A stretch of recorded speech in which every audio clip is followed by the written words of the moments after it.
പ്രിയ സുഹൃത്തെ, കഴിഞ്ഞ ദിവസം ഞങ്ങളുടെ ഓഫീസിൽ ഒരു കസ്റ്റമർ വന്നിരുന്നു.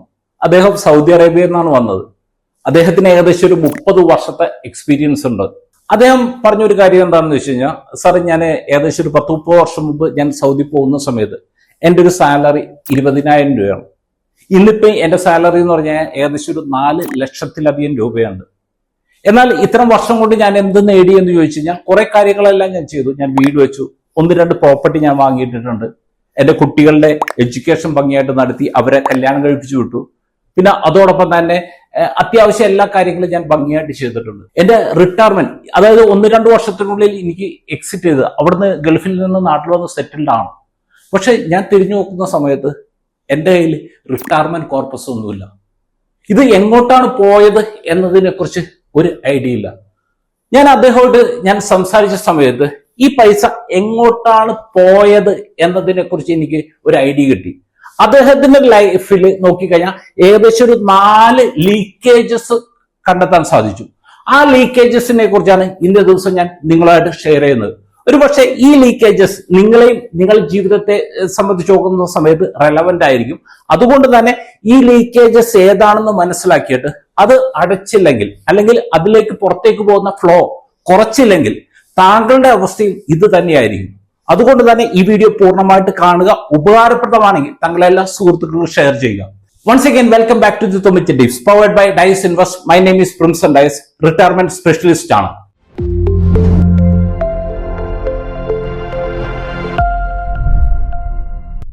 റിട്ടയർമെന്റ് 360 ഡിഗ്രി വിത്ത് തൊമ്മിച്ചന്റെ പുതിയ എപ്പിസോഡുമായി നിങ്ങളുടെ മുമ്പിൽ വരുവാൻ എന്നെ അനുവദിച്ച ദൈവത്തിന് നന്ദി. ഞാൻ ഈ ഒരു വ്യക്തിയുടെ ആ ഒരു ലൈഫിനെ കുറിച്ച് പഠിച്ച സമയത്ത് എനിക്ക് മനസ്സിലാക്കാൻ സാധിച്ചത്, ഇദ്ദേഹത്തിനെ സംബന്ധിച്ച് അത്യാവശ്യം നല്ല വരുമാനം ഉണ്ടായിരുന്നു. ഇദ്ദേഹം പറഞ്ഞനുസരിച്ചെന്ന് പറഞ്ഞു കഴിഞ്ഞാൽ കഴിഞ്ഞ ഒരു 30 വർഷം ഇദ്ദേഹത്തിനെ സംബന്ധിച്ച് ഒരു ആവറേജ് ഇദ്ദേഹത്തിന്റെ ഒരു വരുമാനം എന്ന് പറഞ്ഞു കഴിഞ്ഞാൽ ഏകദേശം ഒരു 1.5 ലക്ഷം രൂപയെങ്കിലും ഇദ്ദേഹത്തിന് പെർ മന്ത് ആവറേജ് വരുമാനം കിട്ടിയിട്ടുണ്ട്. അതായത് ഇവിടെ നമ്മൾ നോക്കിക്കഴിഞ്ഞു കഴിഞ്ഞാൽ 1.5 lakh ഇൻറ്റു 12 ഇൻറ്റു 30, ഇത് നമ്മൾ വെച്ച് ഗുണിക്കുന്ന സമയത്ത് ഇദ്ദേഹം ഇത്രയും വർഷം കൊണ്ട് ടോട്ടൽ എയിം ചെയ്ത തുക എന്ന് പറഞ്ഞു കഴിഞ്ഞാൽ 5.4 CR ആണ്. 5.4 CR ആണ്. ഈ 5,40,00,000 രൂപ ഇദ്ദേഹം ഇത്രയും വർഷത്തിനൊരു വരുമാനമായിട്ട് ഏൺ ചെയ്തിട്ടുണ്ട്. പക്ഷെ ഇപ്പൊ ഇദ്ദേഹം ഫേസ് ചെയ്യുന്ന ഏറ്റവും വലിയ ചലഞ്ച് എന്ന് പറഞ്ഞാൽ, ഇവിടെ ഇദ്ദേഹത്തിന്റെ റിട്ടയർമെന്റിന് വേണ്ടിയുള്ള തുക ഇവിടെ ഇല്ല. അപ്പൊ എന്ത് സംഭവിച്ചു? അതായത് ഇവിടെ പല പൈപ്പിലൂടെ ഈ സംഭവങ്ങളെല്ലാം ഒഴുകി പോയി. ഏറ്റവും അവസാനം ഇവിടെ ശേഷിക്കുന്നത് ഒന്നുമില്ല. ഇതാണ് ഈ ഒരു വ്യക്തി ഫേസ് ചെയ്യുന്ന ഏറ്റവും വലിയ ചലഞ്ച്. അപ്പൊ അങ്ങനെയാണെങ്കിൽ എന്തുകൊണ്ട് ഇത്രയും വരുമാനം ഏൺ ചെയ്തിട്ടും ഒന്നുമില്ലാത്ത ഒരു അവസ്ഥയിലേക്ക് ഇദ്ദേഹം എത്തിച്ചേർന്നു? അതിന് ഏറ്റവും പ്രധാനപ്പെട്ട 4 കാരണങ്ങൾ ഐഡന്റിഫൈ ചെയ്തു. ആ 4 കാരണങ്ങൾ നമുക്ക് ഡീറ്റെയിൽ ആയിട്ട് നമുക്ക് നോക്കാം. ഒന്നാമത്തെ കാരണം, അതായത് ഇദ്ദേഹത്തിനെ സംബന്ധിച്ച് ഈ ഒരു എമൗണ്ട് ഇവിടെ ഇത് ചെയ്യുന്ന സമയത്ത് ഫസ്റ്റ് ലീക്കേജ് എന്ന് പറഞ്ഞു കഴിഞ്ഞാൽ ഇദ്ദേഹത്തിനെ സംബന്ധിച്ച് ഇദ്ദേഹത്തിന്റെ ലൈഫ് സ്റ്റൈൽ ഇൻഫ്ലേഷനാണ്. ഇപ്പൊ ഇദ്ദേഹത്തിന്റെ കരിയർ സ്റ്റാർട്ട് ചെയ്യുന്ന സമയത്ത് ഇദ്ദേഹത്തിന്റെ വരുമാനം 20,000 രൂപയായിരുന്നു. അതിനുശേഷം കുറച്ച് കഴിഞ്ഞപ്പോൾ ഇദ്ദേഹത്തിന്റെ വരുമാനം 40,000 രൂപയായി. അതിനുശേഷം ഇത് 1 ലക്ഷം രൂപയായി. അതിനുശേഷം 2 ലക്ഷം രൂപയായി. ഇപ്പൊ നിലവിൽ അദ്ദേഹത്തിന്റെ വരുമാനം എന്ന് പറയാൻ 4 ലക്ഷം രൂപ പെർ മന്ത് വരുമാനമുണ്ട്. അതായത് വെറും 20,000 രൂപ തുടങ്ങി ഇന്ന് അദ്ദേഹത്തിന് 4 ലക്ഷം രൂപയോളം വരുമാനമുണ്ട്. പക്ഷെ ഈ പൈസയൊക്കെ എവിടെ പോയി എന്ന് ചോദിച്ചു കഴിഞ്ഞാൽ, ഇദ്ദേഹം ഇവിടെ ജീവിക്കുന്ന സമയത്ത് ഇദ്ദേഹം ഒരു 8 പേര് അടങ്ങിയ ഒരു റൂമിൽ ഒരു ബെഡിലായിരുന്നു. അതിനുശേഷം ഇവിടെ വന്നു കഴിഞ്ഞപ്പോഴേക്കും അദ്ദേഹം 8 എന്നുള്ളത് 4 പേരടങ്ങിയ റൂമാക്കി. അതിനുശേഷം ഇങ്ങോട്ട് വന്ന സമയത്ത് സിംഗിൾ റൂം എടുത്തു. അതിനുശേഷം ഇങ്ങോട്ട് വന്നു കഴിഞ്ഞപ്പോഴേക്കും ഇദ്ദേഹം ഫാമിലി ആയിട്ട് സെറ്റിലായി. ഇങ്ങനെ അതായത് ഇദ്ദേഹം ഓരോ സാലറി ഇൻക്രിമെന്റ് കിട്ടുന്ന അനുസരിച്ച് ഇദ്ദേഹം എന്ത് ചെയ്തു? ഇദ്ദേഹത്തിന്റെ ലൈഫ് സ്റ്റൈൽ അപ്ഗ്രേഡ് ചെയ്തുകൊണ്ടിരുന്നു. അതായത് ബിഗർ അപ്പാർട്ട്മെന്റിലേക്ക് മാറി, കാർ അപ്ഗ്രേഡ് ചെയ്തു, ഹോളിഡേയ്സ് കൂടുതൽ പോകാൻ തുടങ്ങി. പിന്നെ അതോടൊപ്പം തന്നെ ഫാമിലി ഫങ്ഷൻസ് എല്ലാം കൂടുതൽ എൻജോയ് ചെയ്യാൻ തുടങ്ങി. പുതിയ ഗാഡ്ജറ്റുകൾ വാങ്ങാൻ തുടങ്ങി. അപ്പൊ ഈ തരത്തിലുള്ള ഓരോ കാര്യങ്ങളും, അതായത് എന്ത് ഇൻക്രിമെന്റ് കിട്ടുന്നോ ആ ഇൻക്രിമെന്റ് എല്ലാം ഇദ്ദേഹത്തിന്റെ ലൈഫ് സ്റ്റൈൽ അപ്ഗ്രേഡേഷനിലേക്ക് ഇദ്ദേഹം ഉപയോഗിച്ചു. അതുകൊണ്ട് എന്ത് സംഭവിച്ചു? ഈ ലൈഫ് സ്റ്റൈൽ, ഈ കിട്ടുന്ന വരുമാനം, ഇൻക്രിമെന്റ് എല്ലാം ഈ ലൈഫ് സ്റ്റൈൽ അപ്ഗ്രേഡേഷന് ഉപയോഗിച്ച സമയത്ത് ഇദ്ദേഹത്തിന്റെ ലൈഫ് സ്റ്റൈൽ അപ്ഗ്രേഡ് ചെയ്തു. കാരണം ഇവിടെയുള്ള ലൈഫ് സ്റ്റൈലും ഇവിടെയുള്ള ലൈഫ് സ്റ്റൈലായിട്ട് കമ്പയർ ചെയ്യുന്ന സമയത്ത് വളരെയധികം വ്യത്യാസമുണ്ട്. പക്ഷേ ഇദ്ദേഹത്തിനെ സംബന്ധിച്ച് ഇപ്പൊ നേരത്തെ പറഞ്ഞ പോലെ ഈ താഴെ നോക്കുന്ന സമയത്ത് ഇവിടെ പ്രത്യേകിച്ച് ഒരു ബാക്കി നീക്കിയിരിപ്പൊന്നുമില്ല. അപ്പൊ നമ്മുടെ ജീവിതത്തിൽ നമ്മുടെ ലൈഫ് സ്റ്റൈൽ അപ്ഗ്രേഡ് ചെയ്യേണ്ടെന്നല്ല പറയുന്നത്, നമ്മുടെ ലൈഫ് സ്റ്റൈൽ അപ്ഗ്രേഡ് ചെയ്യണം. പക്ഷെ അതിനൊരു ലിമിറ്റ് വെക്കണം. ഇപ്പൊ സപ്പോസ് താങ്കളെ സംബന്ധിച്ച് താങ്കൾക്ക് ഇപ്പൊ ഒരു 20,000 രൂപയുടെ ഇൻക്രിമെന്റ് ഈ ഒരു വർഷം കിട്ടിയെന്ന് വിചാരിച്ചോ. ഈ 20,000 രൂപയും നമ്മുടെ ലൈഫ് സ്റ്റൈൽ അപ്ഗ്രേഡേഷനിലേക്ക് കൊണ്ടുപോകരുത്. അതിനൊരു ലിമിറ്റ് വെക്കണം. കാരണം അങ്ങനെ ലിമിറ്റ് വെക്കാതെ നമ്മൾ ഫുൾ എമൗണ്ട് നമ്മുടെ ലൈഫ് സ്റ്റൈൽ അപ്ഗ്രേഡേഷനിലേക്ക് പോയി കഴിഞ്ഞ് കഴിഞ്ഞാൽ ഈ പറഞ്ഞ വ്യക്തിക്ക് സംഭവിച്ച അതേ കാര്യം തന്നെയായിരിക്കും താങ്കൾക്ക് സംഭവിക്കാൻ പോകുന്നത്. അതിനു പകരം താങ്കൾക്ക് പ്രാക്ടിക്കലി താങ്കൾക്ക് ഇംപ്ലിമെന്റ് ചെയ്യാവുന്ന ഒരു കാര്യം, ഇപ്പൊ 20,000 രൂപയുടെ ഒരു ഇൻക്രിമെന്റ് താങ്കൾക്ക് കിട്ടുന്ന സമയത്ത് അതിന്റെ ഒരു 50% എന്ത് ചെയ്യണം, ലൈഫ് സ്റ്റൈൽ അപ്ഗ്രേഡേഷനിലേക്ക് യൂസ് ചെയ്യുക. ബാക്കി വരുന്ന 50% എന്ത് ചെയ്യുക, താങ്കളുടെ പേഴ്സണൽ വെൽത്ത്, അതായത് റിട്ടയർമെന്റ് വെൽത്ത് കൂട്ടുന്നതിന് വേണ്ടി അതിലേക്ക് കൂട്ടുന്നതിന് വേണ്ടി താങ്കൾ ശ്രമിക്കുക. ഇങ്ങനെ ചെയ്യുന്നതിലൂടെ എന്ത് സംഭവിക്കും, ഇവിടെ താങ്കളുടെ ലൈഫ് സ്റ്റൈലിൽ വലിയ രീതിയിൽ കോംപ്രമൈസ് ഒന്നും ചെയ്യേണ്ടി വരില്ല. കാരണം ഓൾറെഡി അപ്ഗ്രേഡേഷൻ അവിടെ നടക്കുന്നുണ്ട്. അതോടൊപ്പം തന്നെ ഇപ്പുറത്തെ സൈഡിൽ ഈ പറഞ്ഞ വ്യക്തിനെ പോലെ ഏറ്റവും അവസാനം 25, 30, 40 വർഷം കഴിഞ്ഞ് തിരിഞ്ഞു നോക്കുന്ന സമയത്ത് ഒന്നുമില്ലാത്തൊരവസ്ഥയിലേക്ക് എത്തേണ്ടി വരില്ല. ഈ രണ്ട് കാര്യം താങ്കൾ പ്രത്യേകം ശ്രദ്ധിക്കുക. ഇനി ഇദ്ദേഹത്തിനെ സംബന്ധിച്ച് സംഭവിച്ച മറ്റൊരു ലീക്കേജ്, അതായത് ഇവിടെ നമ്മളിപ്പോ ഒരു ലീക്കേജ് നമ്മൾ മനസ്സിലാക്കി, ഒരു ലീക്കേജ് നമ്മൾ മനസ്സിലാക്കി ഇദ്ദേഹത്തിന്റെ ലൈഫ് സ്റ്റൈൽ അപ്ഗ്രേഡേഷൻ. രണ്ടാമത് ഇദ്ദേഹത്തിനെ സംബന്ധിച്ചുള്ള ലീക്കേജ് എന്ന് പറഞ്ഞു കഴിഞ്ഞാൽ അൺലിമിറ്റഡ് ആയിട്ടുള്ള കമ്മിറ്റ്മെന്റ്സ് ആണ്. കാരണം ഇദ്ദേഹം വളരെ കുടുംബസ്നേഹിയായിട്ടുള്ള ഒരു വ്യക്തിയായിരുന്നു. അപ്പൊ അതുകൊണ്ട് തന്നെ കുടുംബത്തിന്റെ എല്ലാ കാര്യത്തിനും ഒരു ലിമിറ്റും വെക്കാതെ ഇദ്ദേഹം പണം ചെലവഴിച്ചുകൊണ്ടിരുന്നു. ആദ്യം പാരന്റ്സിന്റെ കാര്യം നോക്കി, അതിനുശേഷം ഇദ്ദേഹത്തിന് ഒരു പെങ്ങളുണ്ടായിരുന്നു, ആ പെങ്ങളെ കല്യാണം കഴിപ്പിക്കാൻ വേണ്ടിയുള്ള എല്ലാ കാര്യങ്ങളും നോക്കി. അതിനുശേഷം കുട്ടികളുടെ എഡ്യൂക്കേഷൻ, അതിനുവേണ്ട എല്ലാ കാര്യങ്ങളും ചെയ്തു. മോളുടെ മാരേജിന് വേണ്ട കാര്യങ്ങളെല്ലാം ചെയ്തു. ഈ പറഞ്ഞ എല്ലാ കാര്യങ്ങളും ഇദ്ദേഹം വളരെ ഭംഗിയായിട്ട് എല്ലാം ഏറ്റവും വളരെ ലാവിഷായിട്ട് ചെയ്തു. ഇതൊന്നും ചെയ്യേണ്ട എന്നല്ല ഇവിടെ പറയുന്നത്, ഇതെല്ലാം നമ്മൾ ചെയ്യണം. പക്ഷേ ഇതിനോടൊപ്പം തന്നെ റിട്ടയർമെന്റ് എന്ന് പറഞ്ഞൊരു സംഭവം കൂടി നമ്മൾ പ്ലാൻ ചെയ്യണം. നമ്മളുടെ സ്വന്തം റിട്ടയർമെന്റ് നമ്മളുടെ സ്വന്തം ഉത്തരവാദിത്വമാണ്, അത് മക്കളുടെ ഉത്തരവാദിത്വമല്ല. നമ്മൾ റിട്ടയർ ആയി കഴിഞ്ഞിട്ട് മക്കൾ നോക്കാം എന്ന് വിചാരിക്കുന്നത് മണ്ടത്തരമാണ്. കാരണം അവർക്ക് ലോൺ ഉണ്ടാവും, അവർക്കും ഈ തരത്തിലുള്ള പല കമ്മിറ്റ്മെന്റ്സും പല കാര്യങ്ങളുണ്ടാവും. അപ്പൊ ആ സമയത്ത് അവർക്കൊരു ബാധ്യതയായിട്ട് നമ്മൾ മാറുക എന്ന് പറഞ്ഞു കഴിഞ്ഞാൽ അതൊരു അഭിമാനകരമായ ഒരു റിട്ടയർമെന്റിന് ചേർന്നതല്ല. അപ്പൊ അതുകൊണ്ട് തന്നെ ഇപ്പൊ നമ്മളെ സംബന്ധിച്ച് നമുക്ക് ഈ പറഞ്ഞ കാര്യങ്ങളെല്ലാം വേണം. പക്ഷെ അതിനെല്ലാത്തിനും ഒരു ലിമിറ്റ് വെച്ചതിന് ശേഷം നിങ്ങൾ റിട്ടയർമെന്റിന് വേണ്ടി ഒരു 5% അല്ലെ 10% അല്ലെ 20% മാറ്റി വെച്ചിട്ട് ബാക്കിയുള്ള എമൗണ്ട് നിങ്ങൾ വേണമെങ്കിൽ ഇങ്ങനെ ചെലവഴിച്ചോ. പക്ഷെ കിട്ടുന്ന ഫുൾ എമൗണ്ട് ഈ തരത്തിലുള്ള അൺലിമിറ്റഡ് കമ്മിറ്റ്മെന്റ് എന്നുള്ള രീതിയിൽ ഇത് ചെലവഴിച്ചു കഴിഞ്ഞാൽ ഏറ്റവും അവസാനം അനുഭവിക്കേണ്ടത് താങ്കൾ തന്നെയാണ്, വേറെ ആരുമല്ല. അത് പ്രത്യേകം ഓർക്കാൻ പ്രത്യേകം ശ്രദ്ധിക്കുക. ഇനി മൂന്നാമത് ഇവിടെ നമ്മൾ നോക്കുന്ന സമയത്ത് നമുക്ക് കാണാവുന്ന ഒരു കാര്യം എന്താണെന്ന് വെച്ച് കഴിഞ്ഞാൽ, ഇപ്പൊ നമ്മൾ രണ്ട് ലീക്കേജ് മനസ്സിലാക്കി. ഒന്നാമതായിട്ട് നമ്മുടെ ലൈഫ് സ്റ്റൈൽ ആയിട്ടുള്ള കാര്യങ്ങൾ, രണ്ടാമതായിട്ട് അൺലിമിറ്റഡ് ആയിട്ടുള്ള കമ്മിറ്റ്മെന്റ്സ്.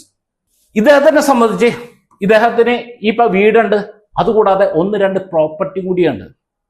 ഇദ്ദേഹം പ്രോപ്പർട്ടി വൈസ് ഇദ്ദേഹം റിച്ച് ആണ്, പക്ഷെ ക്യാഷ് വൈസ് ഇദ്ദേഹം പൂറാണ്.